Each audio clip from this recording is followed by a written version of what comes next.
Bonjour à tous, j'espère que vous allez bien, moi ça va. Alors je reviens vers vous pour vous faire part de mon expérience quant à mon accouchement à domicile. Donc voilà, je tiens vraiment à vous dire que c'est mon expérience, hein, donc ça reste personnel et je ne vous recommande rien du tout dans tout ce que je vais vous dire. Simplement, c'est vrai que ça peut être intéressant pour certains de savoir un peu comment ça se passe. Comment ça s'est passé. Donc du coup, pour ceux qui m'ont suivi hein, dans les vidéos précédentes, le dernier mois de ma grossesse, j'ai commencé tout doucement à accumuler des nuits blanches. Donc une légère fatigue commençait à s'installer. De là, donc j'ai commencé vers fin juin un faux travail qui a duré 3 jours. Donc c'était des contractions régulières et douloureuses, hein, un peu plus que des bonnes règles douloureuses. Donc bon, à un moment donné, c'est vrai que un jour, 2 jours, la corde commençait à être un peu serrée, hein, j'en pouvais plus. Et et puis bon, et en même temps, j'avais la poche des os qui était fissurée. Donc de temps en temps, j'avais une perte des os, plus ou moins importante, hein, mais bon, pas de panique parce que la sage-femme m'avait dit qu'elle se renouvelait de toute façon de 30%, je sais plus, toutes les 2 heures ou je sais plus exactement, mais enfin, ça se renouvelait. Donc il n'y avait pas de panique pour le bébé, tout allait bien. Mais c'est vrai que moi je commençais à plus en pouvoir quoi, ça faisait un peu beaucoup et puis j'avais hâte que ça se termine. Du coup j'ai fait un déclenchement par huile de ricin. Donc j'ai pris l'équivalent de 4 cuillères à soupe hein, d'huile de ricin. Et là, 4 heures après, j'ai commencé. Bon ben, j'étais dans la piscine. On avait pris une piscine dans la chambre. Et je me souviens au moment où j'envoie un message à la sage-femme en lui disant écoutez venez parce que j'en peux vraiment plus. En fait elle ce qu'elle attendait c'est que j'ai des contractions toutes les minutes, toutes les 5 minutes qui durent 1 minute consécutive. Et ça venait pas, mais c'était douloureux quoi, et j'en pouvais plus. Donc du coup, sans le savoir en fait que je commençais le vrai travail, au moment où je lui envoie un message, un texto pour lui dire de venir, je commence le vrai travail. En plus de ça, il y avait 1 heure de route pour elle pour venir à la maison, donc du coup, bah là ça a commencé. Hein, aussitôt le message envoyé, j'ai commencé le vrai travail. C'est douloureux hein, quand c'est pas l'habitude hein, donc c'est physique. 1 heure après elle est arrivée, j'ai commencé à lui dire moi je fais pas ça pendant 8 heures hein, c'est hors de question, il a intérêt que ça se termine vite. Oh la blague, c'était sympa. Bon bah ça a quand même duré 2 heures de plus hein. Du coup, en tout, ça aura fait 3 heures entre le moment où c'est que j'ai commencé le vrai travail et où c'est que j'ai accouché. C'est peu, mais en même temps, moi, ça m'a suffi. Hein. C'était bien assez, j'en pouvais vraiment plus. Alors après, on dit qu'avec l'huile de ricin, c'est un peu plus douloureux. C'est vrai que je peux pas dire, hein. Je sais pas, vu que c'est mon premier que j'ai fait qu'avec l'huile de ricin. Mais en tout cas, ce qui est sûr, c'est que je l'ai bien senti passer. Ça, c'est certain. J'ai tout essayé. Hein. Vu que moi, j'avais pas fait de préparation à l'accouchement, c'est vrai que j'ai essayé de faire le chien, le chat, la girafe, la poule, de faire la nana quand on pouvait plus, de faire la nana qui se contrôlait, qui avait pas de soucis, ça passe bien. Enfin, bon, forcément rien n'y a fait. Dans tous les cas, ça reste un dur moment à passer. Hein, il y a, de ce côté-là, voilà. Je pense qu'on sera plusieurs à être d'accord. Et puis bon, alors à un moment donné, j'ai senti la tête arriver. Et puis alors là, j'ai hurlé de toutes mes forces. Je me suis fait une extinction de voix. Elle est sortie comme une lettre à la poste. Ça a fait poup et c'était terminé. Voilà, donc moi, de toute façon, je voulais pas que ça dure bien longtemps. Donc j'ai fait ce qu'il faut. Après... Donc tout s'est très bien passé, elle était magnifique, rose comme un cochon, on avait l'impression qu'elle était sortie déjà depuis un moment, c'était génial. Et puis c'est vrai qu'après quand une fois que le bébé est sorti, hein, on oublie tout, c'est comme si c'était rien passé, c'est magique, on est heureux et vraiment voilà, il y a la joie qui monte. Après ça, c'est comment alors oui, avant ça, donc il y avait je fais des retours en arrière. Enfin voilà, je suis un peu, faudra racoler les morceaux. Hein. Du coup, je repense à ça. Voilà, la sage-femme avait fait une ordonnance avec la vitamine D, la vitamine K1, ce qu'il faut pour désinfecter le nombril, enfin pas mal de choses. Il est vrai que moi, j'ai fait le choix de ne rien prendre à part des alaises au cas où et des compresses. Voilà. Du coup, c'est vrai que le nombril a séché en 3 jours. Il était cicatrisé. Hein, c'était assez remarquable. Et puis il y a eu vraiment aucun problème, ça s'est fait naturellement, hein, vraiment naturellement. Il y a eu vraiment, voilà, j'aurais pu le faire dans la nature, c'était pareil quoi. Hein. C'était formidable, formidable comme expérience. Après ça, qu'est-ce que donc voilà comment s'est passé l'accouchement.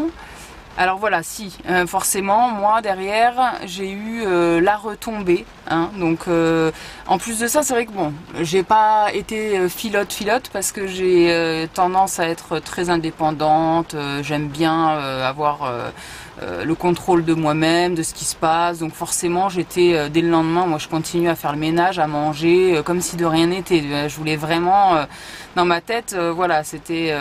Je me suis pas rendu compte en fait que c'était quand même très fatigant et physique. Et j'ai eu le contre-coup qu'a suivi quelques jours après. Avec une grosse fatigue qui est arrivée, la canicule hein, dans un 40 mètres carrés sans clim et un allaitement difficile, douloureux avec les pleurs de bébé réguliers, jour comme nuit, les nuits blanches qui continuaient. Enfin là, il y a eu une grosse accumulation de fatigue, ça a fait un burn-out. Là, en plus de ça, en parallèle, je ne faisais plus les jus verts, alors que moi, c'est vraiment ce qui me sauve, les jus verts. Mais là, pour le coup, on n'avait plus la force, l'énergie, on n'avait plus envie, quoi. Donc, on a remplacé ça, en plus de ça, avec le stress, en fait. Même Raphaël, il était stressé, donc tous les deux, avec le stress, on se faisait beaucoup de laits végétaux, hein, avec des oléagineux, donc. Et jour comme nuit. Donc c'est vrai que là, moi, pour le coup, au lieu de perdre du poids, j'en ai pris. Et c'était le stress, voilà. Le stress, la fatigue, moi, personnellement, sans les jus verts en plus, ça m'a fait un mini burn-out où vraiment là, je saturais. J'en voyais pas le bout, quoi. C'était fatigue sur fatigue, c'était trop, quoi. Il y avait vraiment... c'était dur à gérer. Et donc l'allaitement dans tout ça difficile et du coup j'ai décidé à un moment donné, j'ai senti là que j'étais sur le fil et puis en plus bon c'est vrai que bon la sage-femme a trop de boulot donc forcément pas forcément là comme une mère auprès de sa fille non plus hein, on va dire donc on a pris nos responsabilités, on va dire, avec Raphaël. On a senti donc qu'on était sur le fil et moi j'ai décidé dans un premier temps de faire des alternatives. Donc j'ai utilisé je sais plus comment on appelle ça maintenant, le mamelon en caoutchouc quoi pour protéger le mamelon. Alors ça a très bien marché au début, hein, formidable. Et puis à un moment donné, j'avais plus de montée de lait du fait que j'utilisais plus que ça en fait. Donc il y a eu une petite, j'aurais dû alterner un peu plus, mais bon, c'est vrai que ça me soulageait tellement que j'ai préféré choisir la facilité malheureusement là sur ce coup-là. Donc du coup j'ai allaité pendant 1 mois non-stop au sein et avec le caoutchouc, le mamelon en caoutchouc. Et ensuite j'ai décidé parce que je sentais que là il fallait faire autrement, de prendre le tire-lait électrique. Pardon. Et de là j'ai continué pendant 2 mois. En sachant que le dernier mois, donc le 3e mois, j'ai commencé tout doucement à alterner avec du lait végétal en poudre parce que là je sentais que si je continuais comme ça je sais pas où j'allais là, je le sentais vraiment pas, je me sentais intérieurement dans une telle fatigue où c'est que même le peu de sommeil que je pouvais faire ne me suffisait pas et je ne récupérais pas quoi. Et du coup voilà, il fallait que j'arrête. C'est dommage parce que c'est vrai que moi à la base j'avais prévu dans tout ça dans le principe hein, de l'allaiter pendant un moment. Mais enfin, physiquement, je n'ai pas réussi. J'avais une fatigue énorme qui faisait que je ne pouvais plus. Je pense que si j'avais eu moins de fatigue, j'aurais tenu plus longtemps. Mais il y a eu aussi une part de psychologie où c'est que moi, personnellement, je ne me la sentais pas de donner la tétée 15 fois par jour à raison de 40 minutes. Il y avait un truc qui me dérangeait. C'est vrai que moi, là-bas, je suis quand même indépendante et voilà, pas préparée, je crois. On verra pour le prochain. Hein. C'est en cours de comment dire, faut que ça mûrisse, voilà, on va dire. Hein. Donc un allaitement un petit peu foiré. Alors ce qu'il y a après, voilà. Alors toujours pareil, c'est mon expérience par rapport à mon bébé et moi-même, comment j'ai abordé le sujet par rapport à l'alimentation que j'ai pu lui faire. Donc alterner le 3e mois entre le lait maternel et le lait en poudre végétal. Et passé le 3e mois, je vais commencer à lui introduire du lait de coco frais avec des petits jus de carotte parce que elle adorait ça, elle le supportait bien. Et surtout, moi, ce qui me choque, c'est que dans les laits végétaux en poudre qu'on nous propose, par exemple, il y a de l'huile de palme. Alors que l'huile de palme, on nous met quand des fois on peut vaquer dans les grandes surfaces, sur les paquets de chips par exemple, ils nous mettent sans huile de palme. Donc bon. Voilà, faut trouver la logique. Hein. Si un nouveau-né, alors que moi-même j'ai testé sans céréales, donc c'est-à-dire sans riz, sans maïs, je l'ai vécu sur plusieurs mois et après j'ai réintroduit le maïs et le riz et j'ai senti clairement que ça me bouchait les intestins. Donc si un nouveau-né peut assimiler de l'huile de palme, du soja, du riz, du maïs, je pense qu'il peut se faire un peu d'huile de coco aussi, oui. Enfin là c'est du jus de coco frais. Et jus de carotte. Donc voilà, moi j'ai fait un peu le pour et le contre. J'ai dit ok, je vais pas arrêter le lait en poudre, mais je vais alterner, vu que je pouvais alterner avec mon lait maternel. Voilà, donc et puis elle le supportait bien, donc c'est bien tombé. Voilà, à la fin de son 3e mois, j'ai commencé les purées. Purée de fruits, les jus de fruits. Là en ce moment, elle tourne à pomme ortie, 4 mois quoi. Et elle le supporte bien. Donc je veux dire, c'est ça aussi, c'est vraiment d'être réactif. Elle, quand je lui mets en bouche, alors moi ça m'a épaté de voir que à 3 mois déjà tu lui mets la cuillère, elle le prend, et puis à 4 mois elle te prend la compote, quoi. C'est juste extraordinaire à voir, et naturellement, vraiment, c'est chouette. Et donc du coup voilà, donc moi je lui introduis là les purées j'ai introduit pas mal de minéraux et des fruits et puis en jus aussi, et puis voilà, donc d'ici là le 6e mois je pense qu'on sera bon. Je continue le lait végétal en poudre. Alors oui, aussi ce que je fais, alors il y en a, ils vont se dire ça y est, elle fait des expériences. Non, pas vraiment, en fait c'est juste ce que moi je ressens pour elle, ce qu'il lui faut, et du coup je lui fais quand même un biberon de lait de chèvre par semaine aussi. Voilà. Alors après, ce qui est marrant, entre le lait maternel et le lait en poudre végétale, quand j'ai fait la transition, on a bien pu remarquer que elle s'est mise à avoir des pets alors qu'elle en avait pas. Elle s'est mise à avoir des crottes au nez, des crottes dans les yeux alors qu'elle en avait pas. Elle s'est mise à avoir des toux grasses alors qu'elle en avait pas non plus. Enfin, on a senti que la transition avec les laits en poudre, non, c'était pas vraiment adéquate.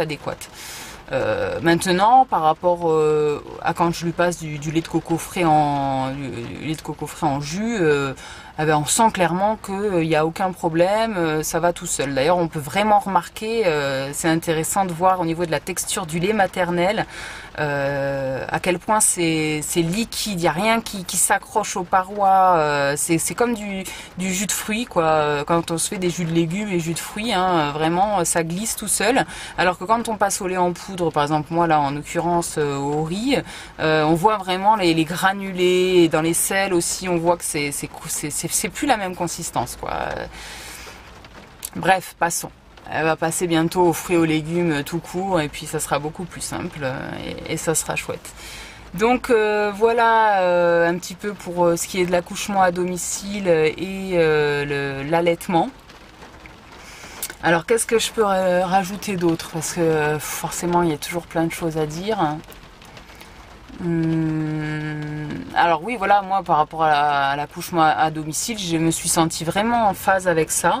J'ai été vraiment ravie. Je veux dire, quand on a créé cet enfant, on l'a fait dans l'intimité, et le fait de le mettre au monde dans l'intimité, surtout que moi j'avais dit à la sage-femme à la base que je voulais le faire qu'entre moi et mon copain. Du coup, elle a vachement respecté. Elle était à côté tout le long.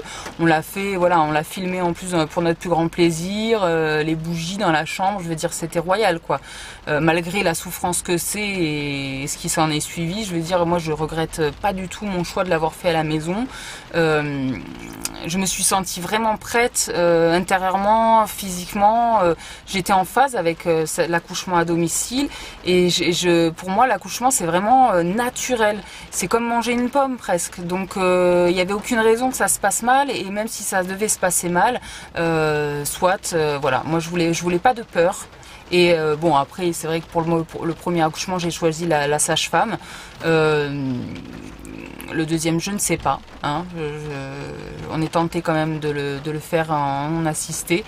On verra. Mais enfin j'étais contente quand même pour le premier qu'elle soit là. Et puis pour le placenta, alors c'était marrant, il est parti aussi très rapidement, hein, même pas 5 minutes après l'accouchement, je me suis assise, j'ai forcé j'ai fait un peu comme avec le bébé, hein, j'ai forcé un petit peu, mais beaucoup moins quand même, et il est tombé, donc voilà, et puis on l'a séché, hein, comme je vous avais dit, j'en ai pris un bout, j'ai fait dans le smoothie, enfin tout s'est passé comme j'avais cité dans la vidéo pour ceux qui m'ont suivi de la grossesse.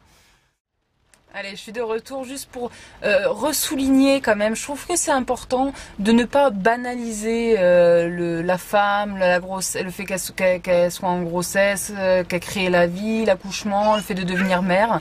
Parce que je trouve que c'est quand même de l'énergie, de la fatigue et c'est pas rien quoi, je veux dire. Donc faut pas le prendre comme acquis et comme une plante qui pousse. Je trouve qu'on est un peu aujourd'hui, on en est un peu là quoi. C'est un peu banalisé et puis voilà. Je suis pas d'accord avec ça. Il faut quand même, moi je tiens quand même à repréciser, mettre une petite couche que c'est pas rien et voilà. Après, certes, avec beaucoup d'amour, de patience, voilà, bah, ça fait partie de la vie. Et puis après on est heureux et la machine est en route, etc. Mais voilà, grand respect à toutes les femmes qui portent la vie, qui la mettent au monde et qui après décident en plus de prendre soin de ce qu'elles ont créé. Parce que ça c'est encore un autre sujet, mais tout aussi important je pense, hein, et on en prend conscience encore plus quand on devient maman. Mais enfin, ça c'est encore un autre sujet. Voilà. Bah écoutez, je vous remercie bien de l'écoute et n'hésitez pas si vous avez des questions, suggestions, voilà. Allez, merci bien, à bientôt, bisous. Oh, my mama, she gave me these feathered braids.